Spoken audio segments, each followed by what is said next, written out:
Hey there, YouTube fam! Welcome back to our channel where we like to empower parents like you to give your child the best early educational foundation possible and support the personal development of your unique individual child from a holistic way and optimize their development. Today's video is a topic that is near and dear to my heart, which is teaching your child to read at home. If you've been here before, or you've been here for a long time, you know that I've taught my children how to read very, very early as toddlers, and I just thought that was the best thing ever. And I've helped so many other parents do the same thing. While this is a great endeavor, there are many times that I see parents making some common mistakes when it comes to teaching their children to read at home. So let's dive into 5 mistakes that parents make when teaching their children how to read at home so that you can avoid them. Mistake number 1, starting too late. One of the most common mistakes is parents waiting too long to introduce reading to their children. Research shows that exposing them to books and language at an early age has a significant impact on their literacy skills. I have experienced this firsthand with my children. I like to start in infancy, exposing books, reading material, letter sounds, phonemes, phonics, you name it. I'm already creating an environment where learning how to speak and learning how to read go hand in hand for the baby. This definitely helped a lot in their ability to be able to read before they went off to kindergarten. In fact, they were reading significantly above kindergarten level when they were kindergartners, or even by the time they were 3 and 4 years old, they were already reading at such a great level. That early exposure, in my opinion, as well, is one of the best things that you can do. It really is never too early to start sitting down and reading books to your child, showing them words, and showing them how the two things relate to one another. So don't make this mistake of thinking that reading is such a complex skill that they are far too young to be introduced to it. Absolutely the opposite. The earlier you start, the more seamless and easy it is for them to acquire literacy skills. Mistake number 2, focusing only on memorization. The myth of whole word learning being the thing for reading has long been unearthed. We no longer operate by memorization only because we understand that decoding is a very important skill, a foundational skill for reading words in English. While flashcards have their place, and you know I love my flashcards and I love my sight words, but you must teach phonics, you must teach phonemes in order for the child to really learn how to read from a way that's going to help them be able to understand and pronounce words that they've never seen before. Memorization alone does not give them that skill to be able to recognize and sound out words that they've never seen before. And also having that foundational understanding of decoding words will help them to even understand the meaning of the word as well. What you can do instead is to encourage them to engage with the text.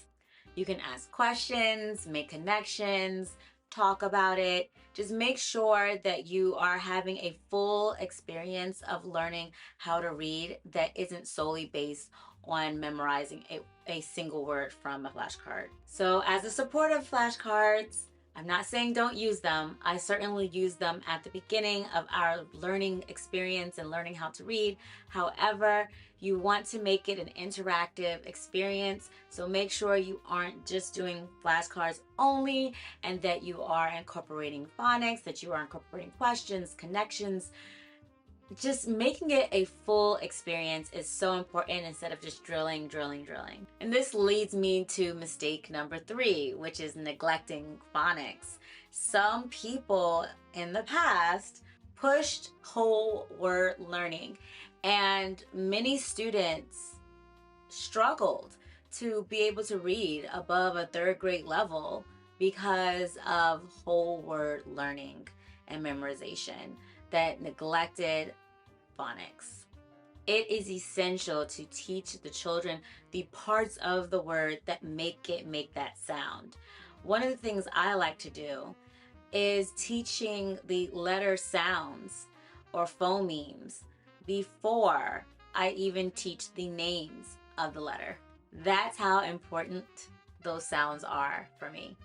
You can incorporate letter sounds and phonemes and phonics by making games, rhyming.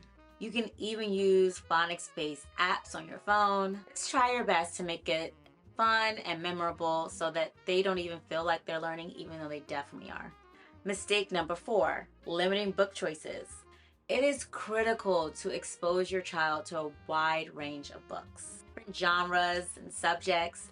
Just show them the world. It can be fiction, nonfiction, poetry, whatever, current events. You can incorporate a lot of different types of material when it comes to reading.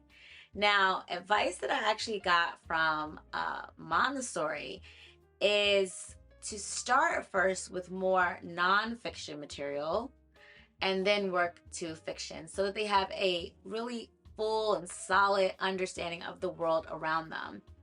That actually becomes something really cool because nonfiction is so vast in and of itself. There is so much information out there from science like chemistry, biology, the human body, how things work, physics, art history. That's something that my daughter now is really into because she wants to be an artiste.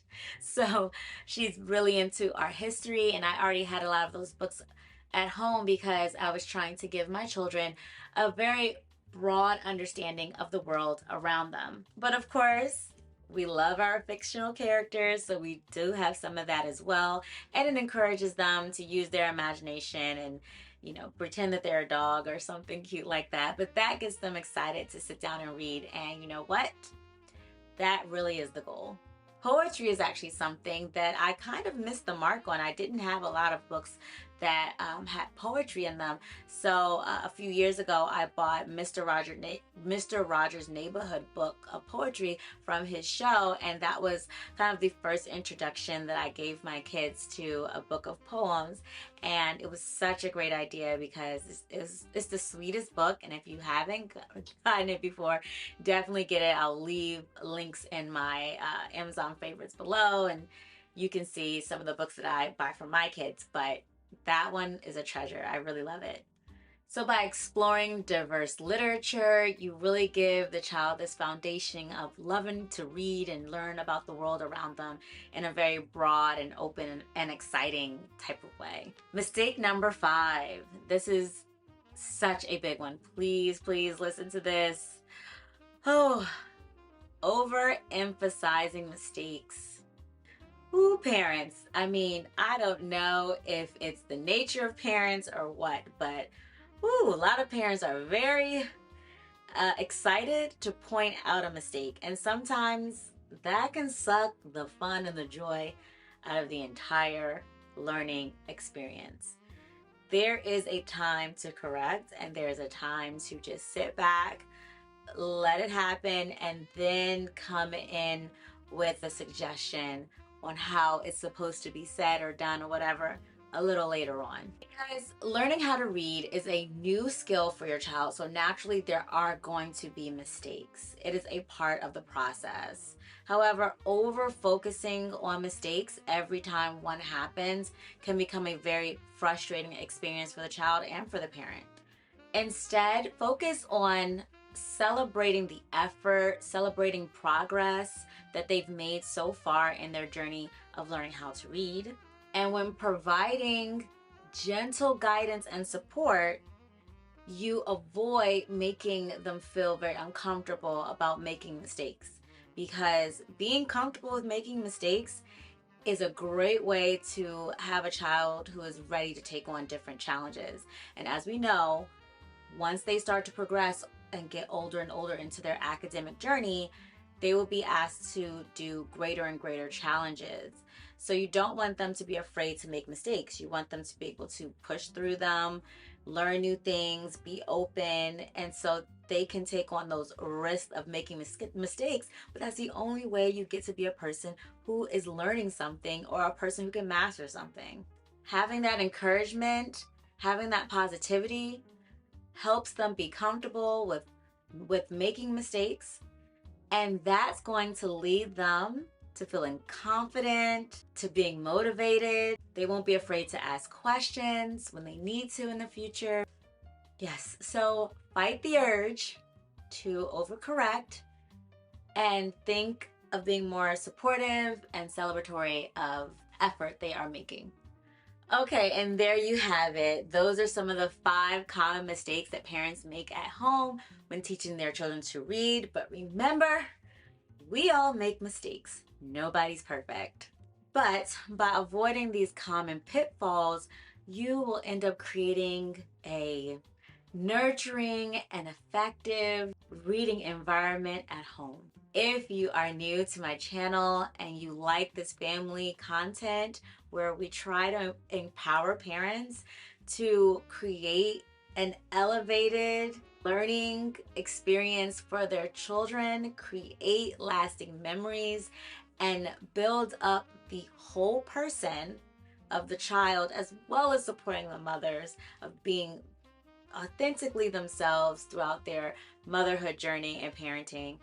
If you like that, then I encourage you to subscribe and engage in the comment section and just be a part of this community, because